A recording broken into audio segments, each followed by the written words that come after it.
Presenting the classics of Sam P. Chaladurai. Sam P. Chaladurai அவர்களின் போதனை களஞ்சியத்திலிருந்து சங்கீதம் 91 திருப்புவோம். நீடிய ஆயுளை குறித்து இன்றைக்கு நான் பேச போகிறேன். கடைசி வசனத்தை வாசிப்போம். நீடித்த நாட்களால் அவனை திருப்தியாக்கி என் ரட்சிப்பை அவனுக்கு காண்பிப்பேன். நீடித்த நாட்களால் அவனை திருப்தியாக்கி என் ரட்சிப்பை அவனுக்கு காண்பிப்பேன் என்று தேவனுடைய வசனம் சொல்லுகிறது. தேவனுடைய வாக்குத்தத்தங்கள் உண்மையானவைகளாய் இருக்கிறது. அநேகர் நீடிய ஆயுளை பற்றி குழம்பி போனவர்களாய் இருக்கிறார்கள். கிறிஸ்தவ மக்களிடத்திலே சாதாரணமாக என்ன எண்ணம் என்றால், ஏதோ அவரவர் தலையில என்னமோ எழுதி வைத்திருக்கிறது, அது எழுதி வைத்திருக்கிற நாட்கள் வரைக்கும் அவரவர்கள் உயிரோடு இருப்பார்கள். என்றைக்கு சாகணும்னு எழுதி வைத்திருக்கிறதோ அன்றைக்கு சாகிறார்கள். இதுதான் மனிதனுடைய வாழ்க்கைன்னு வெறும் வெளியில இருக்கவங்க அவிசுவாசிகள் நம்புகிறது மட்டுமல்ல, கிறிஸ்தவ விசுவாசிகள் நம்புகிறார்கள். எல்லாம் அப்படி பாக்குறீங்க. கிறிஸ்தவ விசுவாசிகள் நம்புகிறார்கள். ஏதோ தலையில எழுதி வைத்திருக்குது, அதன்படிதான் எல்லாருக்கும் நடக்குது. இதை மாத்துறதுக்கு நாம் ஒண்ணுமே பண்ண முடியாது, எல்லாம் கடவுள் விட்ட வழி, எல்லாம் அவர் நினைச்சபடிதான் நடக்குது. ஒரு ஆள் திடீர்னு சேர்த்துட்டா ஏதோ கடவுளுடைய சித்தத்தின்படிதான் அது நடந்து விட்டது என்று அப்படிதான் எண்ணுகிறோமே தவிர, வேதம் என்ன சொல்லுகிறது என்பதை நாம் கொஞ்சம் கூட யோசித்து பார்ப்பது கிடையாது. எனக்கு தெரியும் உள்ள எத்தனையோ கேள்விகள் எழும்புகிறது என்று. வேத வசனம் நாம் நினைக்கிறபடி சொல்லி வைத்துவில்லை. அதாவது எல்லாருக்கும் தலையில் எழுதி இருக்குது, அவங்க சாகிற அன்னைக்கு யாரும் அதை மாற்ற முடியாது, எழுதி வைத்திருக்கிறபடி தான் எல்லாம் நடக்கும், எல்லாமே கர்த்தருடைய சித்தம் தான் என்று நாம் நினைக்கிறோமே. அப்படி வேத வசனம் சொல்லவில்லை. வேத வசனம் இன்னும் கேட்டா தெளிவாக போதிக்கிறது. நீடிய ஆயுளை பொறுத்த வரைக்கும் தெளிவாக போதிக்கிறது. ஒரு மனுஷன் தன்னுடைய ஆயுள் நாளை பெருக பண்ண முடியும் என்று போதிக்கிறது. வாசித்து பாருங்கள் வேதத்தை, நீங்களே சும்மா வாசித்து பாருங்க, அது விளங்கும். எந்த மனுஷனும் தன்னுடைய ஆயுள் நாட்களை அதிகரிக்க முடியும். அவன் சில காரியங்கள் செய்ய முடியும். அவனுடைய சில கிரியைகள்னால், அவன் செய்கிற சில காரியங்கள்னால் தன்னுடைய ஆயுள் நாட்களையே அவன் அதிகரிக்க முடியும் என்று வேத வசனம் போதிக்கிறது. எல்லாம் முழிக்கிறீங்க. சிலர் நினைக்கிறாங்க, இன்னைக்கே தெரிஞ்சுக்கிட்ட நல்ல காலம், இப்போல இருந்து ஆரம்பிச்சா கண்டிப்பா ஆயுள் நாட்களை பெருக பண்ணலாம். நிச்சயமா உண்மை. வேத வசனம் திட்டவட்டமாய் போதிக்கிறது. ஆயுள் நாட்களை நாம் பெருக பண்ண முடியும், அதிகரிக்க முடியும். அதற்கு சில காரியங்களை நாம் செய்ய முடியும். ஆவிக்குரிய சில சத்தியங்கள் உண்டு, ஆவிக்குரிய சில காரியங்கள் நாம் அனுசரிக்க வேண்டியது உண்டு. அவைகளை நாம் கவனிக்கும் போது, அதன்படி நடக்கும் போது, அதை செய்கிற போது நம்முடைய ஆயுள் நாட்களே பெருகுகிறது என்று வேத வசனம் சொல்லுகிறது. அதை மறுக்க முடியாது. முதலாவது, நீடிய ஆயுள் தேவனுடைய வார்த்தையிலே நமக்கு வாக்குத்தத்தமாக கொடுக்கப்பட்டிருக்கிறது என்பதை நாம் அறிந்து கொள்ள வேண்டும். நீடிய ஆயுள் சங்கீதம் 91:16 சொல்லுகிறது, நீடித்த நாட்களால் அவனை திருப்தியாக்கி. நீடிய ஆயுள்னா எவ்வளவு நாளுங்கன்னு கேட்கலாம். வேதம் சொல்லுகிறது 70 வருஷம், வெள்ளத்தின் மிகுதியால் 80 வருஷம் என்று. ஆனா உண்மையிலே சொன்ன போனா எவ்வளவு உங்களுக்கு திருப்தியா இருக்குதோ அவ்வளவு வரைக்கும். சாப்பிடும்போது போய் சாப்பிட உட்கார்றீங்க, 4 இட்லி சாப்பிடுறீங்க, இன்னும் ஒண்ணு கூட சாப்பிடலாம் போல இருக்குது, இன்னும் ஒண்ணு சாப்பிடுறீங்க, அதுக்கப்புறம் இன்னும் ஒண்ணு கூட சாப்பிடலாம் போல இருக்குது, இன்னும் ஒன்னும் சாப்பிடுறீங்க. அப்புறம் 6க்கு மேல வைக்க பாக்குறாங்க. நீங்க என்ன சொல்றீங்க? ஐயோ வேணாங்க, போதும், இதுக்கு மேல சாப்பிடவே ரொம்ப திருப்தி ஆயிடுச்சு, இதுக்கு மேல வேண்டவே வேண்டாம், போதும் என்று சொல்றீங்க. அது போலதான் வாழ்வும், அது போலதான் ஜீவனும், அது போலதான். ஆண்டவர் சொல்லுகிறார், நீடித்த நாட்களால் அவனை திருப்தியாக்குவேன். திருப்தியாக்குவேன் அவன் போதும்னு சொல்ற வரைக்கும், ஆண்டவரே போதும், இதுக்கு மேல வேண்டாம், நல்லா வாழ்ந்தாச்சு, ரொம்ப சந்தோஷம், இந்த உலகத்துல இவ்வளவு நாள் இருந்தாச்சு, நான் திருப்தியா இருக்கிறேன், எனக்கு போதும், இதோட போதும், இன்னையோட நிறுத்திக்கும் சொல்ற வரைக்கும் கர்த்தர் ஜீவனை கொடுப்பார். எத்தனை பேர் அதை விசுவாசிக்கிறீங்க? எல்லாரும் சொல்லுங்க. நீடித்த நாட்களால் என்னை திருப்தியாக்குவார். உங்களுக்கு திருப்தியா? அதுதான் நீடித்த நாட்கள்.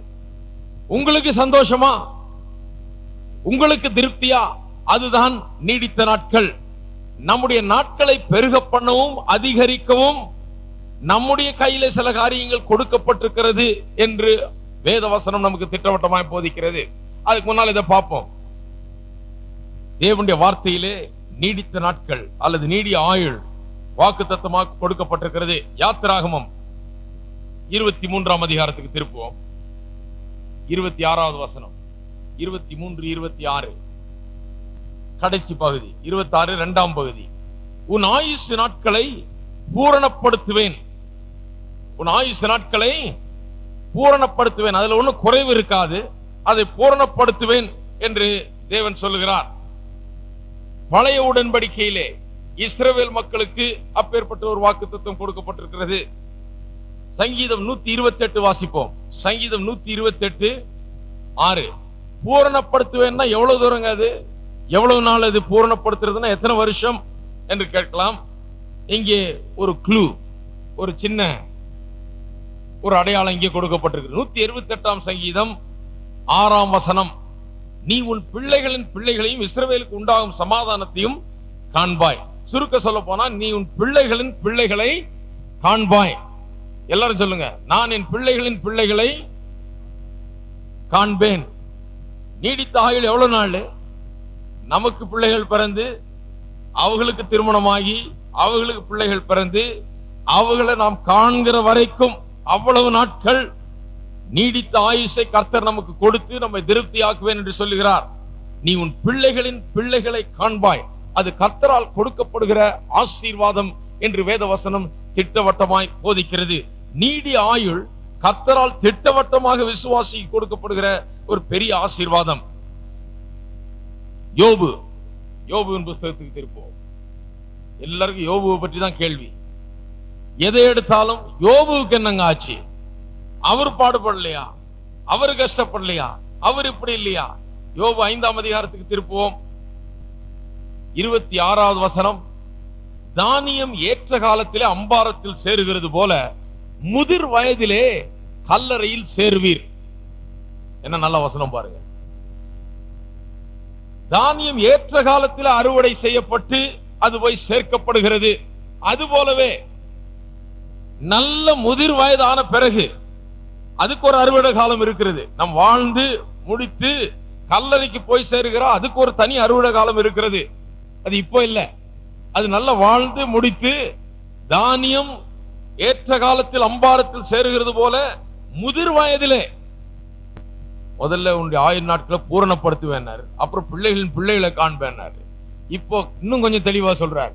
முதிர் வயதுல, வயதான காலத்திலே பிராணன் போய் நாம் போய் அங்கே சேர்க்கப்படுவோம், கல்லறையில் சேர்க்கப்படுவோம். ஏதோ திடீரென்று மரிப்பதோ அல்லது நடுவில் நம்முடைய வாழ்க்கையை முடித்துக் கொள்வதோ அல்ல. முதிர் வயதிலே நாம் கல்லறையிலே சேர்க்கப்படுவதுதான் தேவனுடைய சித்தம். அதுதான் தேவன் விரும்புகிற காரியம். அப்படிதான் நாம் வாழ வேண்டும் என்று தேவன் விரும்புகிறார். அடுத்த வசனம் பார்ப்போம். 3 வசனம் பார்த்தோம். ஒன்று ஆயுள் நாட்களை பூரணப்படுத்துவேன் சொன்னாரு. இன்னொன்று பிள்ளைகளின் பிள்ளைகளை நீ காண்பாய் என்று சொன்னாரு. மூன்றாவது இன்னும் தெளிவா முதிர் வயதான பிறகுதான் நீ கல்லறையை சேர்க்கப்படுவாய் என்று திட்டவட்டமாய் வேதவசனம் சொல்லுகிறது. இப்பொழுது ஒரு சில தேவனுடைய பிள்ளைகளுடைய உதாரணத்தை காண்போம். தேவனுடைய பிள்ளைகள் எப்படி வாழ்நாள் முழுவதும் வாழ்ந்து நீடிய ஆயுளை அனுபவித்து பிறகு கர்த்தருக்குள் மரித்தார்கள் என்பதை பார்க்கிறோம். ஆதியாகமம் 25ஆம் அதிகாரம். ஆபிரகாம் உயிரோடு இருந்த ஆயுசு நாட்கள் 175 வருஷம். நல்ல நிறைய நாள் வாழ்ந்து இருந்து அவர் பிறகு போனார். ஆதியாகமம் 35ஆம் அதிகாரம் 28வது வசனம் ஈசாக்கை குறித்து சொல்லப்பட்டிருக்கிறது.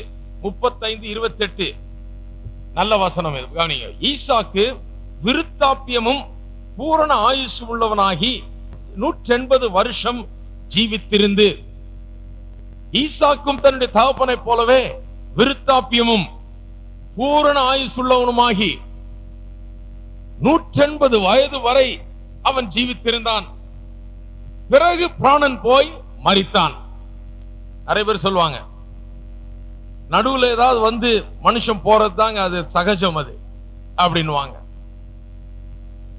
ஏதாவது வியாதி வந்து, ஏதாவது நோய் வந்து, ஏதாவது ஒண்ணு வந்து சாகிறது தான் வழக்கம். எப்படியோ மனுஷன் சாகணும், அவன் வியாதியிலேயோ அதிலேயோ இதுலயோ சாகிறான் என்று சொல்லுவார்கள். அப்படி சாகவில்லை ஈசாக்கு. எப்படி செத்தார்?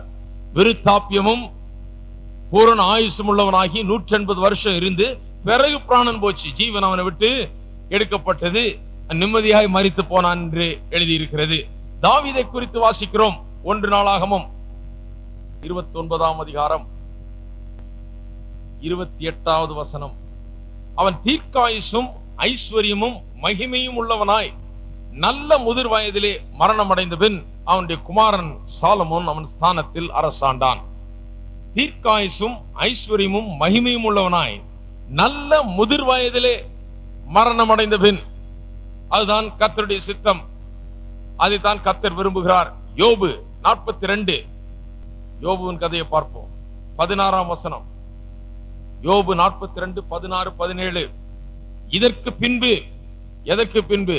அவ்வளவு தொல்லைகளும் பாடுகளும் கஷ்டங்களும் அவனுக்கு வந்த வியாதிகள் எல்லாவற்றுக்கும் பின்பு, எல்லாவற்றையும் அவன் எப்படியோ மேற்கொண்டு எல்லாவற்றையும் ஜெயித்து, இவற்றிற்கு பின்பு 140 வருஷம் உயிரோடு இருந்து, யோபு 140 வருஷம் உயிரோடு இருந்து 4 தலைமுறையாய் தன் பிள்ளைகளையும் தன் பிள்ளைகளுடைய பிள்ளைகளையும் கண்டான். யோபு நெடுநாள் இருந்து பூரண வயதுள்ளவனாய் மரித்தான். யோபுவுக்கு அந்த பிரச்சனையை பற்றியே நிறைய பேர் பேசுவாங்க. யோபுவுக்கு அந்த பிரச்சனை தான் நமக்கு வரணும்னு வாங்க. யோபுவுக்கு அந்த பிரச்சனை நமக்கு இருந்தா நம்ம பெரிய பரிசுத்தமானு சொல்லுவாங்க. ஆனா யோபு வாழ்ந்தா மாதிரி நீடிய ஆயுள் உள்ளவர்களாகவும் நாம் இருக்க வேண்டும். யோபு அவ்வளவு பிரச்சனைகளுக்கு பிறகும், அவ்வளவு போராட்டங்களை வாழ்க்கையில சந்தித்த பிறகும் நெடுநாள் இருந்து பூரண வயதுள்ளவனாய் மரித்தான் என்று வேதவசனம் சொல்லுகிறது.